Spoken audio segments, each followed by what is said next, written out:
Yeah, I was really interested in the England squad in particular. I always am. The England squad is always a big star, particularly new manager. You could talk about new philosophy, how he wants the team to play.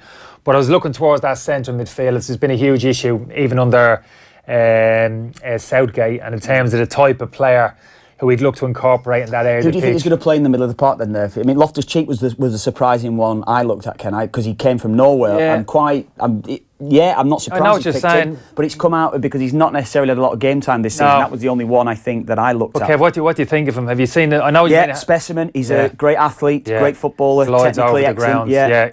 How do you think they'll line up then in midfield? And if that's I think he's going to go with his back three. Look, the last couple of games, it looks to me he's almost committed himself. Back three, wing backs, but it's about the midfield three dynamic for me. Two up front, Harry Kane and another. Probably that'll be Sterling in terms of the form that he's shown. So it's all about that midfield three for me. That dynamic in there. How do you do it? What do you do? Do you play with the holding two and the one advanced midfield player? Who are you two then? Who are you two? Well, I don't play with the two, and I don't think he will. A lot of people talking about Henderson and Dora in there. There's not enough creativity in there. I don't think he'll go that way. Do that against Belgium? You say you give yourself a little bit more security? Yeah, I think it is. I think it's a possibility. But for the first two games, I'll be amazed if he doesn't elect with one of those. I think it'll be Henderson and go with the two number 8s. That kind of V-shaped in midfield. We've seen Oxlade-Chamberlain play with Lingard. Oxlade-Chamberlain now out of the squad. You could see Ali playing with Lingard in those two advanced central positions behind the front two. That's exciting, Kev. You could throw Loftus-Cheek into the equation there as well.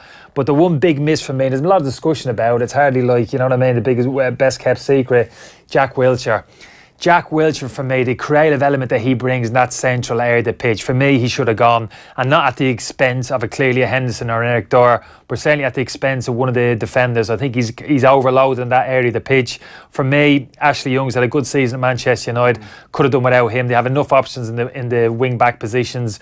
Walker, Trippier, Alexander can play both sides. Rose as well. For me, that's a sacrifice he could have made to incorporate Wilshere, because Wilshere can play any position in there. He can play in a 2.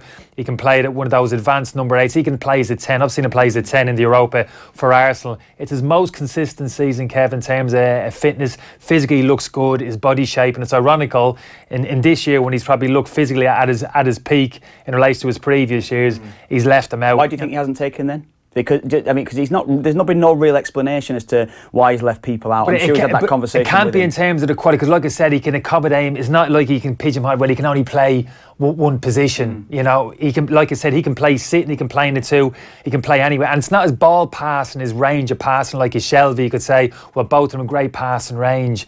He's got the added dimension to his play, Wilshere, in that he can take people out of the game in possession. Kev, he can go at people, drop his shoulder, and go beyond them, and then make the killer pass after that. Probably Gascoigne for me. I'd have to go back. That type of English player, that central midfield player who can take the ball in possession and take people out of the game. So for me, I can only imagine it's his history, his injury record. He doesn't trust him. But like I said, this is the year for me. He's looked at his best. Tailed off a little bit end of the season, missed a few games.